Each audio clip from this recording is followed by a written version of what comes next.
वालेकुम रहमतुल्लाहि व बरकातुहू। अज़ीज़ बच्चों, आज इस क्लास में हम इंसानी आँख और रंग भरी दुनिया इस सबक को आगे बढ़ाएंगे। पिछली क्लास में इस सबक से आपने पढ़ा इंसानी आज़ाए हिस्स, इंसानी आँख की साख़त और मुख्तलिफ़ हिस्से और उनके अफ़ाल, इंसानी आँख का अमल, आँख की मुताबिकत की पावर, आँख का नज़दीक नुक्ता और दूर नुक्ता। आज के इस क्लास में हम बाब 11 पार्ट 2 इंसानी आँख और रंग भरी दुनिया से पढ़े जाने वाले सब टॉपिक्स ये हैं। बसारत के लिए हमारे पास एक के बजाय दो आँखें क्यों होती हैं, निगाह की खामियाँ और इनकी तस्हीह, जिनमें हम पढ़ेंगे मायोपिया, हाइपरमेट्रोपिया, प्रेसबायोपिया और मोतियाबिंद, आँखों का अतिया, प्रिज्म के ज़रिए रोशनी का इनेताब। तो ये हैं आज के पढ़े जाने वाले टॉपिक्स। तो चलिए शुरू करते हैं बच्चों। बसारत के लिए हमारे पास एक के बजाय दो आँखें क्यों होती हैं? बच्चों, हमारी आँखें हमारे चेहरे के सामने की तरफ है। अब आप एक आँख को बंद करें और सामने रहने वाली कोई भी चीज़ को पकड़ने की कोशिश करें, जिस तरह से यहाँ पे शक्ल में दिखाया गया है, तो आप उस चीज़ को पूरी तरह से देखने और पकड़ने में दिक्कत महसूस करेंगे, है ना? तो ऐसा क्यों होता है? क्योंकि बच्चों, उस चीज़ का हमें सिर्फ एक हिस्सा वन साइड नज़र आता है और दूसरे हिस्से को हम देख ही नहीं पाते ठीक से। यानी जब हम एक हिस्से को देखते हैं तो हमारे पास एक आँख के लिए तकरीबन 150 डिग्री का उफ़क़ी बसारती मैदान बनता है और शय हमें धुंधली नज़र आती है। और जब दोनों आँखों से देखते हैं तो 180 डिग्री का उफ़क़ी बसारती मैदान बनता है।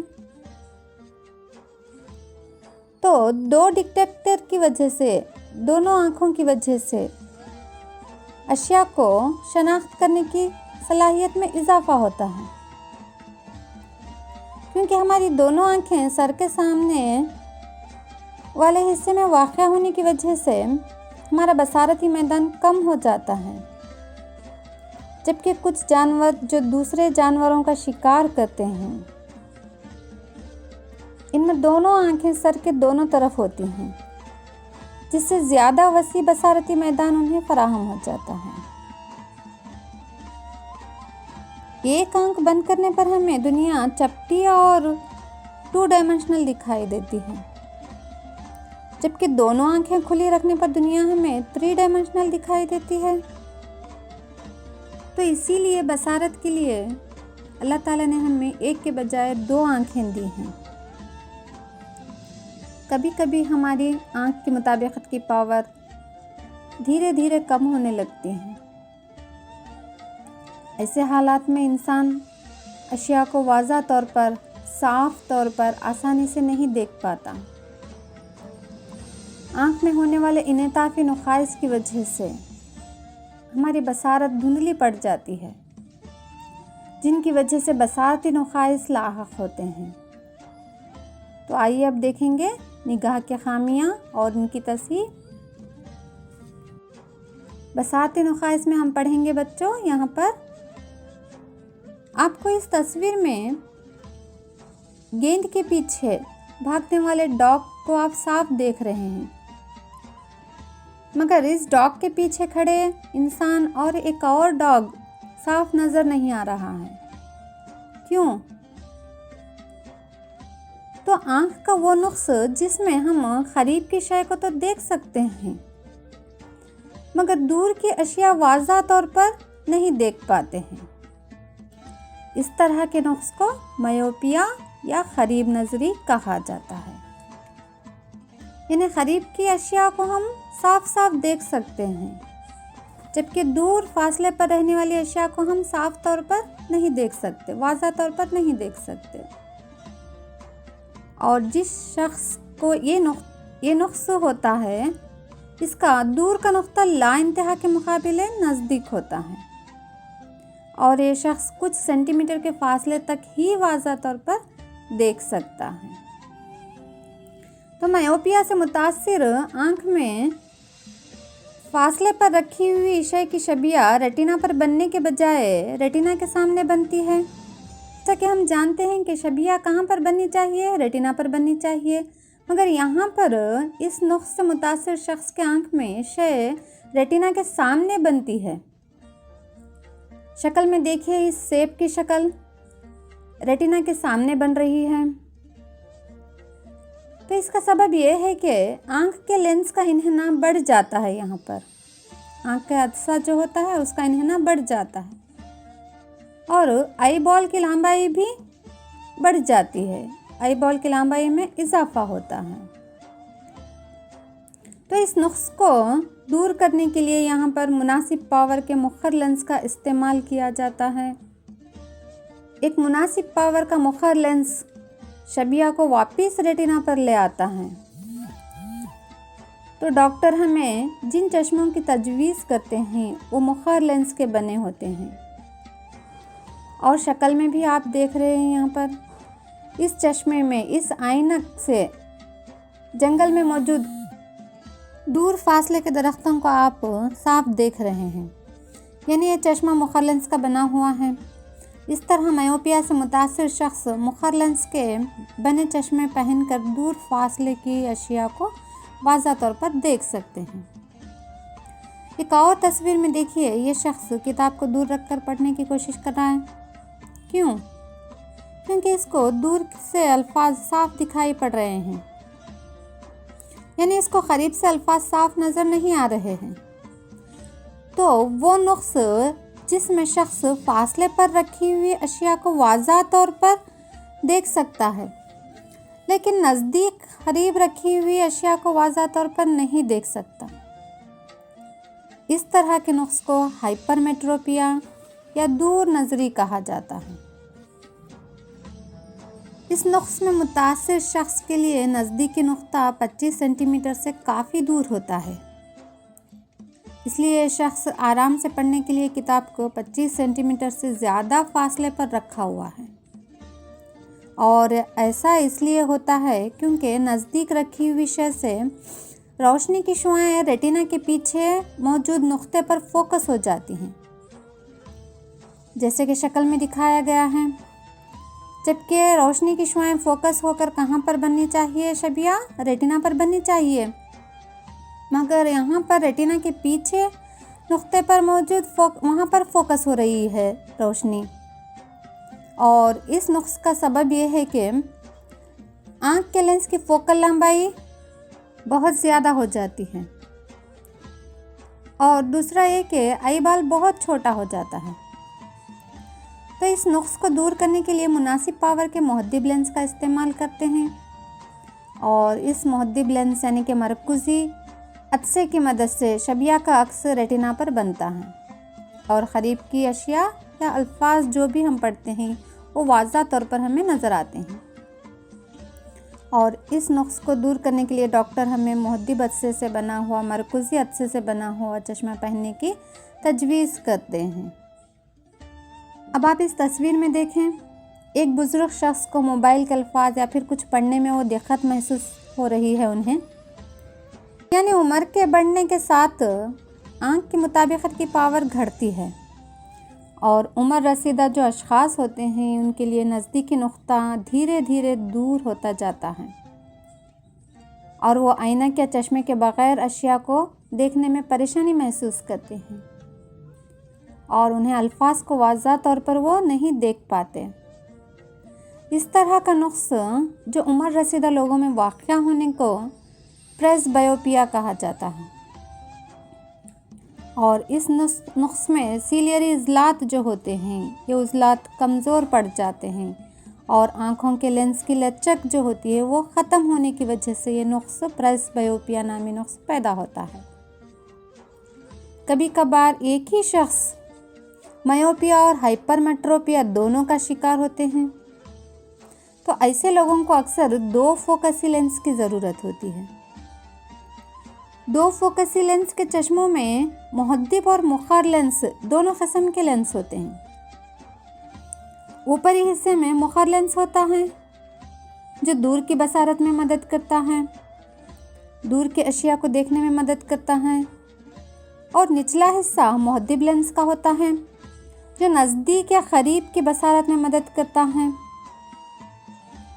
तो इस तरह से दो फोकसी लेंस के ज़रिए उस शख्स के मायोपिया और हाइपरमेट्रोपिया जैसे मर्ज़ का शिकार होता है उसकी बसारत को ठीक किया जा सकता है, या फिर इस नुक्स को सर्जरी, ऑपरेशन या फिर कॉन्टैक्ट लेंस की मदद से भी दुरुस्त किया जा सकता है। और आंख का नुक्स मोतियाबिंद, कैटरैक्ट। कभी कभी बुजुर्ग अफराद की आंखों के लेंस दूधिया या धुंधले हो जाते हैं, सफ़ेद पड़ जाते हैं। इस नुक्स को मोतियाबिंद या फिर कैटरैक्ट कहा जाता। और इस नुक्स में मुब्तला अशख़ास जो होते हैं वो जुज़वी या मुकम्मल तौर पर बसारत ख़त्म हो जाती है उनकी, और इस नुक्स को सर्जरी के ज़रिए बसारत को वापस लाया जा सकता है। तो ये थे निगाह के खामियाँ और इनकी तस्वीर। बच्चों, क्या आप जानते हैं कि हमारी आंखें हमारे मरने के बाद भी ज़िंदा रहती हैं? मेरे कहने का मतलब आप समझ चुके होंगे, यानी आँखों का अतिया। मरने के बाद अपनी आंखें अतिया देकर हम एक नाबीना शख्स की ज़िंदगी को रोशन कर सकते हैं। इस वक्त तरक्की पजीर ममालिक में तकरीबन 35 मिलियन इंसान नाबीना हैं और इनमें से ज़्यादातर लोग ठीक हो सकते हैं। कॉर्नियाई अंधेपन में तकरीबन 4.5 मिलियन लोगों का इलाज अतिया की गई आँखों को कॉर्नियाई मुंतकिली के ज़रिए ठीक किया जा सकता है। और इन 4.5 मिलियन में तकरीबन 6% बच्चे हैं जिनकी उम्र 12 साल से कम है। इसलिए इन मासूम बच्चों की अंधेरी ज़िंदगी को रोशन करने का इससे अच्छा कौन सा तरीक़ा हो सकता है। आँखों का अतिया करते वक्त कुछ बातें जिन्हें हमें जहन में रखना चाहिए। नंबर 1, उसमें आँखों का अतिया देने वाले अफराद किसी भी उम्र या जिन्स के हो सकते हैं। वो लोग जिन्हें ज़ियाबतीस, हाइपरटेंशन या दमे के मरीज़ या कोई छूत की बीमारी नहीं है वो आँखें दे सकते हैं। 2, आँखें हमारी मौत के बाद 4 से 6 घंटों तक ज़िंदा रहती हैं। उस दौरान आँखें निकाल लेनी चाहिए और अपने नज़दीकी आई बैंक को इत्तला कर देनी चाहिए। 3, आई बैंक की टीम मुतवफ़्फ़ी के घर पर या अस्पताल में आँखें निकाल लेती हैं। 4, आँखों को निकालने में 10 से 15 मिनट का वक्त लगता है।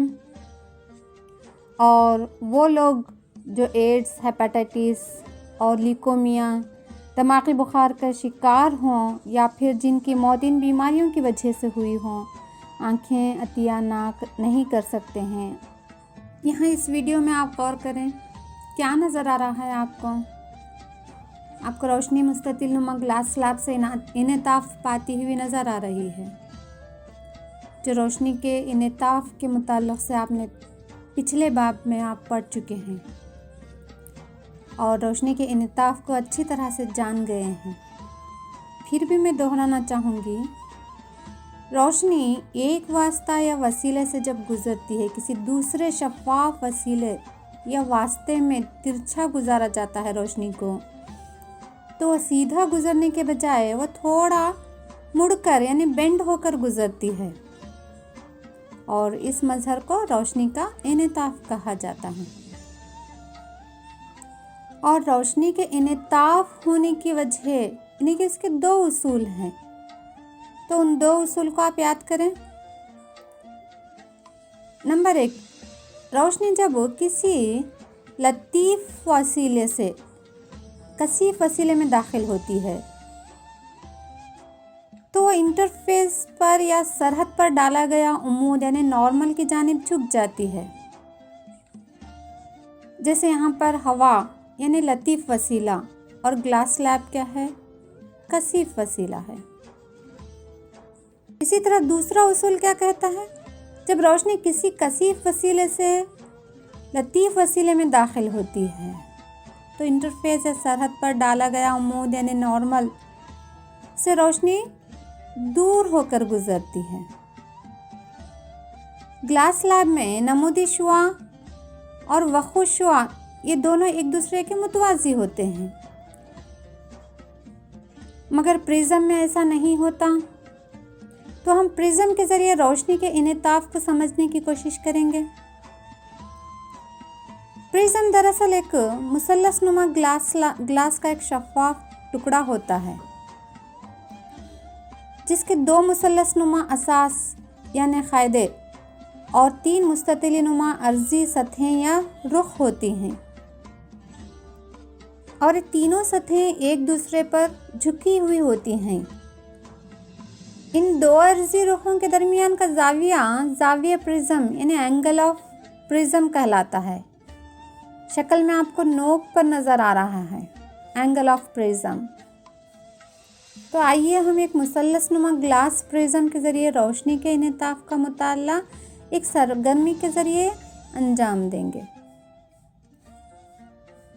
आपके सबक में आपकी किताब में पेज नंबर 111 सरगर्मी नंबर 11.1 पर है। तो सबसे पहले ड्राइंग बोर्ड पर ड्राइंग पिनों की मदद से सफ़ेद कागज़ की शीट लगाइए और इसके ऊपर ग्लास प्रिज्म को इस तरह रखिए कि वो मुसल्लस नुमा असास पर रहे और प्रिज्म के अतराफ पेंसिल से लाइन खींचिए। प्रिज्म के इनेताफ़ी सतहों को आप नाम दीजिए AB, AC और BC। अब एक सीधी लाइन PE प्रिज्म के इनेताफ़ी सतह AB पर खींचिए। PE लाइन पर दो पिन P और Q पर लगाएं, जैसे कि यहाँ पे शक्ल में बताया गया है।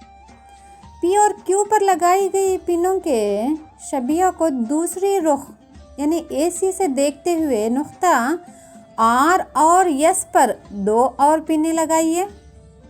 इस तरह के R और S पर लगी हुई पिनें P और Q पिनों की शबिया एक ही ख़त मुस्तक़िम पर मौजूद हों। PE लाइन को प्रिज्म की सरहद नुक्ता E पर लगाएं। इसी तरह R और S पर भी लाइन खींचिए और AC सरहद पर F नुक्ते तक मिलाएं। अब EF दोनों नुक्तों को मिलाइए। अब E और F नुक्तों से इनेताफ़ी सतह AB और AC पर उम्मूद यानी नॉर्मल खींचिए। ज़ाविया वक़ू I, ज़ाविया इनेताफ़ R और नमूदी ज़ाविया E की निशानदेही करें, जैसे कि शक्ल में बतलाया गया है। यहाँ शक्ल में PE शुआए वक़ू है, EF मुनतफ़ शुआ यानी कि शुआ इनेताफ़ है और FS नमूदी शुआ है। अब आप ये गौर कीजिए कि रोशनी की शुआ हवा यानी लतीफ़ वसीले से शीशे के प्रिज्म यानी कसीफ वसीले में दाखिल हो रही है, तो रोशनी इनेताफ़ के बाद नॉर्मल की तरफ झुक जाती है और फिर रोशनी की शुआ शीशे के प्रिज्म यानी कसीफ वसीले से लतीफ़ वसीला हवा में दाखिल होती है तो नॉर्मल से दूर हट रही है, यानी प्रिज्म के क़ायदा असास की जानिब झुकी हुई है। इसका मतलब यह है कि रोशनी प्रिज्म से हवा में आती है तो रोशनी की किरणें नॉर्मल से दूर होती हैं और क़ायदा असास की जानिब झुकती हैं। अब वक़ू शुआ को आगे और नमूदी शुआ को पीछे की जानिब हम बढ़ाते हैं तो दोनों शुआ जिस नुक्ते या ज़ाविये पर मिलती हैं वो ज़ाविया इन्हिराफ या एंगल ऑफ डिविएशन कहलाता है। यहाँ पर D ज़ाविया इन्हिराफ या एंगल ऑफ डिविएशन है।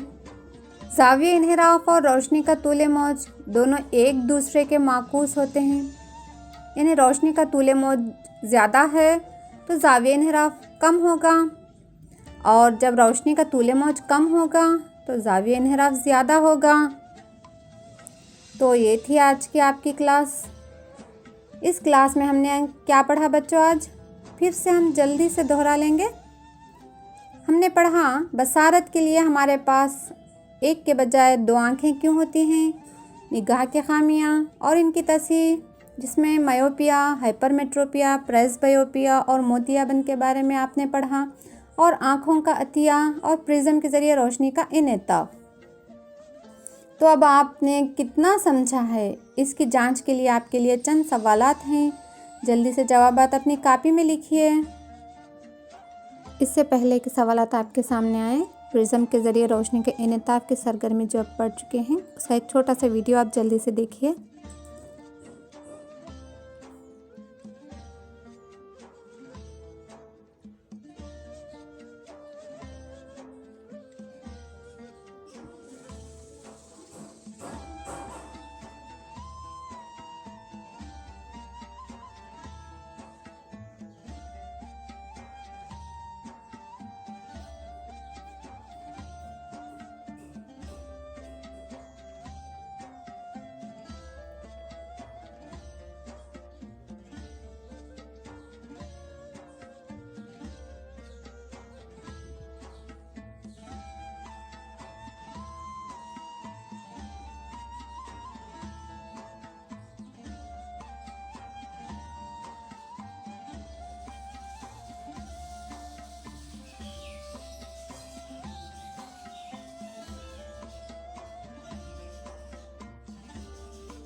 ये है एंगल ऑफ डिविएशन, ज़ाविया इन्हिराफ जिसको कहते हैं। सही जवाब का इंतखाब करें। पहला सवाल, एक तालिब इल्म जो क्लास में लास्ट सीट पे बैठा हुआ है और अपनी मौल्लिमा से दरख्वास्त करता है कि इसको ब्लैक बोर्ड नज़र नहीं आ रहा है, तो वह तालिब इल्म आँख के किस मर्ज़ में मुब्तला होगा? Option A myopia, option B hypermetropia, option C presbyopia, option D मोतियाबिंद। तो सही जवाब होगा बच्चों ऑप्शन ए मायोपिया। दूसरा सवाल ले रहा, कभी कभी एक शख्स मायोपिया और हाइपरमेट्रोपिया दोनों का शिकार हो जाता है, ऐसे लोगों को डॉक्टर किस तरह के लेंस का चश्मा पहनने की सलाह देंगे? ऑप्शन ए मुहद्दिब लेंस, ऑप्शन बी दो फोकसी लेंस, ऑप्शन सी मुखर लेंस और ऑप्शन डी कोई भी नहीं। तो सही जवाब होगा बच्चों दो फोकसी लेंस। तीसरा सवाल ये रहा, रोशनी लतीफ़ वसीले से कसीफ वसीले में दाखिल होने पर रोशनी की शुआ इनेताफ के बाद डैश की तरफ झुक जाती है। Option A normal, option B शुआए वखू, ऑप्शन सी नमूदी शुआ, डी कोई भी नहीं।